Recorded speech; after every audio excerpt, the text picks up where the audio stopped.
சங்கதி 24 செய்திகளோடு இணைந்திருக்கிறீர்கள். விரிவான செய்திகளுக்கு செல்ல முன்னதாக முதலில் இன்றைய நாளுக்கான தலைப்புச் செய்திகள். உயர்த்த ஞாயிறு தாக்குதல் மோசடிக்கு முற்றுப்புள்ளி, பிரதான சூத்திரதாரியை கண்டறிந்த உதயகமன்பில. பெண்ணின் அந்தரங்கத்தை அம்பலப்படுத்திய பல்கலைக்கழக மாணவர்கள் செய்த மோசமான செயல். துபாய் சர்வதேச விமான நிலையத்துக்கு அருகில் ட்ரோன் தாக்குதல், அதிகாரிகள் அவசர நடவடிக்கை. மோட்டார் சைக்கிள் விபத்தில் 18 வயது இளைஞன் உயிரிழப்பு. மத்திய கிழக்கு பதற்றம், இலங்கைக்கான 768 விமானங்கள் ரத்து. ஈரானின் புதிய தலைவருக்கு அமெரிக்கா வைத்த குறி, முஸ்தபா கமேனியை சூழ்ந்திருக்கும் ஆபத்தான கருப்பு படை. ஹோர்முஸ் நீரிணையை திறக்க சீனாவிடம் உதவி கோரிய டொனால்ட் ட்ரம்ப். 84 மாலுமிகளின் இறுதி ஊர்வலம் தெஹ்ரானில். நான் கோப்பிக்காக உயிரை விட்டுக் கொண்டிருக்கிறேன், மரண வதந்திகளுக்கு நெதன்யாகு முற்றுப்புள்ளி. தொடர்வன விரிவான செய்திகள். அரசாங்கம் வெளிப்படுத்தாத உயிர்த்த ஞாயிறு பயங்கரவாத தாக்குதலின் உண்மையான பிரதான சூத்திரதாரி யார் என்பது குறித்து மார்ச் 31ஆம் தேதி நாட்டுக்கு வெளிப்படுத்தப் போவதாக பிவுத்துறைகள உரிமைய கட்சியின் தலைவரும் சட்டத்திரடியுமான உதயகமன்பில தெரிவித்துள்ளார். கொழும்பில் இன்று இடம்பெற்ற ஊடகவியலாளர் சந்திப்பில் அவர் இவ்வாறு தெரிவித்தார். சுமார் 1.5 வருட காலம் மேற்கொண்ட ஆய்வின் மூலம் உயிர்த்த ஞாயிறு பயங்கரவாத தாக்குதலின் சூத்திரதாரியை தேடி எனும் ஆய்வு நூலை தாம் தயாரித்துள்ளதாகவும் அதை எதிர்வரும் மார்ச் மாதம் 31ஆம் தேதி மாலை 3:30 மணிக்கு வெளியிட எதிர்பார்ப்பதாகவும் தெரிவித்தார். உயிர்த்த ஞாயிறு தாக்குதல் கடந்த 7 வருடங்களாக விற்பனை செய்யப்பட்டது. இதை வைத்து அரசாங்கம் அமைக்கப்பட்டது, கலைக்கப்பட்டது, எந்த ஒரு அடிப்படையுமின்றி இராணுவத்தை துன்புறுத்த இந்த தாக்குதல் பயன்படுத்தப்பட்டது. இப்போது இந்த மோசடிக்கு முற்றுப்புள்ளி வைப்பதற்கான காலம் வந்துள்ளதாக அவர் தெரிவித்தார்.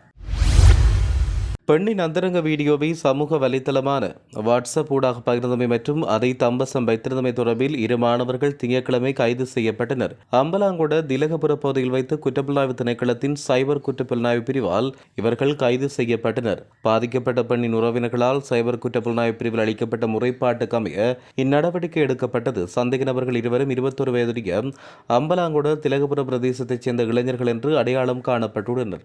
அதில் ஒருவர் தனியார் பல்கலைக்கழகம் ஒன்றில் மென்பொருள் பொறியியல் பீடத்தில் பயின்று வருவர் என்பதோடு மற்றையவர் ஒரு குடவத்தையில் உள்ள தொழில்நுட்ப கல்லூரியில் மோட்டார் வாகன பொறியியல் பாடத்தை பயின்று வருவதாக தெரிவிக்கப்பட்டுள்ளது.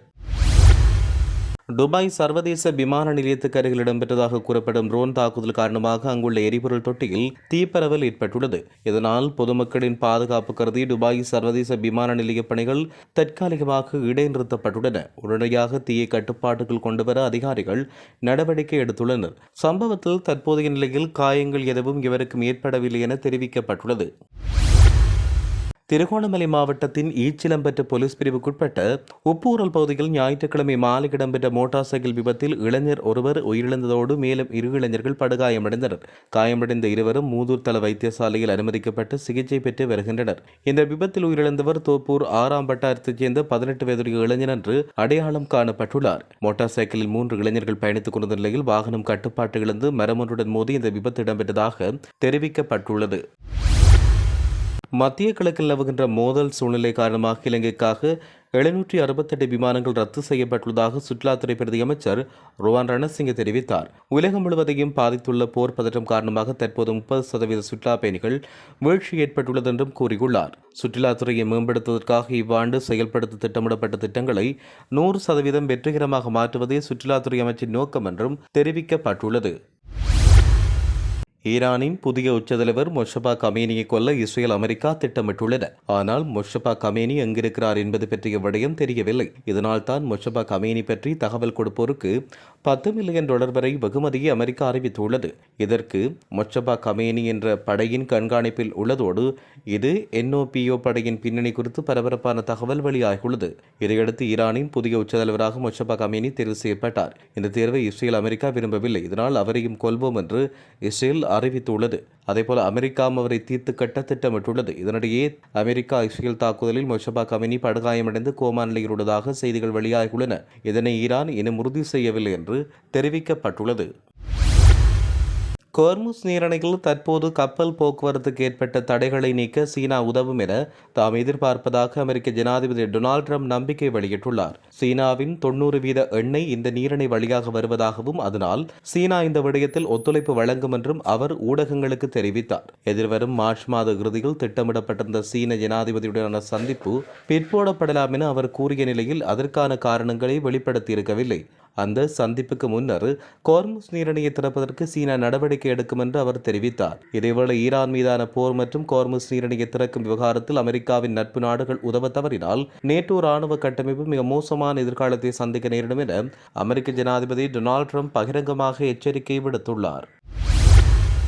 கடந்த மார்ச் மாதம் 4ஆம் தேதி அமெரிக்காவால் மூழ்கடிக்கப்பட்ட டெனா போர்க்கப்பலில் பலியான 84 மாலுமிகளுக்கான இறுதி ஊர்வலம் இந்த வாரம் தெஹ்ரானில் நடைபெறவுள்ளதாக தெரிவிக்கப்பட்டுள்ளது. இந்த இறுதி ஊர்வலம் புதன்கிழமை மத்திய தெஹ்ரானில் நடைபெறும் என்றும் அதற்கு முன்னதாக செவ்வாய்க்கிழமை மாலை தலைநகரின் முக்கிய சதுக்கங்களில் விடைபெறும் நிகழ்வுகள் நடைபெறும் என்றும் தஸ்னிம் செய்தி நிறுவனம் செய்தி வெளியிட்டுள்ளது. சர்வதேச கடல் பகுதியில் ஆயுதங்களின்றி பயணித்துக் கொண்டிருந்த போது அமெரிக்காவின் நீர்மூழ்கி கப்பலில் இருந்து ஏவப்பட்ட டொர்பிடோ ரக ஏவுகணை தாக்குதலில் இந்த போர்க்கப்பல் சிதைவடைந்தது. இந்த சம்பவத்தில் உயிரிழந்த மாலுமிகளின் உடல்களை திருப்பி அனுப்பும் நடவடிக்கைகளை கடந்த வெள்ளிக்கிழமை இலங்கை அரசாங்கம் மேற்கொண்டிருந்தமையும் குறிப்பிடத்தக்கது. ஈரான் நடத்திய தாக்குதலில் இஸ்ரேலின் பிரதமர் பெஞ்சமின் நெதன்யாகு கொல்லப்பட்டதாக சமூக வலைதளங்களில் பரவிய வதந்திகளுக்கு முற்றுப்புள்ளி வைக்கும் வகையில் அவர் புதிய காணொலி ஒன்றை வெளியிட்டுள்ளார். ஒரு சிற்றுண்டி சாலையில் கோப்பி அருந்தியபடி பேசிய அவர், நான் செத்துக் கொண்டிருக்கிறேன் கோப்பிக்காக என்று நகைச்சுவையாக குறிப்பிட்டார். இது எதன் பேரில் மிகுந்த விருப்பம் உள்ளதோ அதற்காக உயிரை விடுவேன் என்ற குரூப் மொழி வழக்கை குறிப்பதாகும். மேலும் தன்னுடைய விரல்களை கேமரா முன் காட்டிய அவர் முந்தைய ஊடக சந்திப்பில் தனக்கு 6 விரல் இருந்ததாக கூறியும் அது செயற்கை நுண்ணறிவு மூலம் உருவாக்கப்பட்ட காணொலி என்று பரப்பப்பட்ட தகவல்களையும் அவர் மறுத்திருந்தார். இஸ்ரேலிய பிரஜைகளுக்கு ஆற்றிய உரையில் ஈரான் மீது இஸ்ரேல் இன்று மிகவும் கடுமையான தாக்குதலை நடத்தி வருவதாக குறிப்பிட்ட நெதன்யாகு பொதுமக்கள் பாதுகாப்பான இடங்களுக்கு அருகில் இருக்குமாறு கேட்டுக்கொண்டார். இதேவேளை குழந்தைகளை கொல்லும் இந்த குற்றவாளி உயிரோடு இருந்தால் எங்களின் முழு பலத்தையும் கொண்டு அவரை பின்தொடர்ந்து கொள்வோம் என ஈரானின் புரட்சிகர பாதுகாப்பு படை எச்சரிக்கை விடுத்துள்ளது. முல்லைத்தீவு மாவட்ட கரைதுறைப்பற்று பிரதேச செயலாளர் பிரிவில் கொக்குத்தொடுவாய் மத்தி கிராம சேவையாளர் பிரிவில் குஞ்சுக்கால்வெளி கிராமத்தில் தமிழ் மக்களின் நிலங்களை அழித்து பெரும்பான்மை இனத்தவர்களால் சட்டவிரோதமாக உப்பளம் ஒன்றை அமைக்கும் நடவடிக்கை முன்னெடுக்கப்பட்டு வருகின்றது. குறித்த சட்டவிரோதமான செயல்பாட்டுக்கு எதிர்ப்பு தெரிவித்து இன்றைய தினம் காணி உரிமையாளர்களால் போராட்டம் ஒன்று முன்னெடுக்கப்பட்டுள்ளது. தமது பூர்வீக வயல் காணிகளை அழித்து உப்பளம் செய்யும் நடவடிக்கையினால் தமது வாழ்வாதாரம் இழக்கப்படுவதோடு அந்த பிரதேசத்தில் உள்ள உயிரினங்கள் அழிவடையும் அபாயம் ஏற்பட்டுள்ளதாகவும் சொந்த நிலத்தை இழந்து தாம் குத்தகைக்கு நிலத்தை வாங்கி விவசாய நடவடிக்கையில் ஈடுபட வேண்டிய துர்ப்பாக்கிய நிலை ஏற்பட்டுள்ளதாகவும் குறித்த மக்கள் கவலை வெளியிட்டுள்ளனர். குறித்த போராட்டத்துக்கு ஆதரவாக தமிழ் தேசிய மக்கள் முன்னணியின் பொதுச் செயலாளர் முன்னாள் நாடாளுமன்ற உறுப்பினருமான செல்வராசா கஜேந்திரன் மற்றும் கட்சியின் உறுப்பினர்கள் என்று பலரும் இதில் கலந்து கொண்டிருந்தமை குறிப்பிடத்தக்கது. இத்துடன் செய்திகள் யாவும் நிறைவு பெறுகின்றன. மேலதிக செய்திகளுக்காக சங்கதி 24.com உடன் இணைந்திருங்கள். வணக்கம்.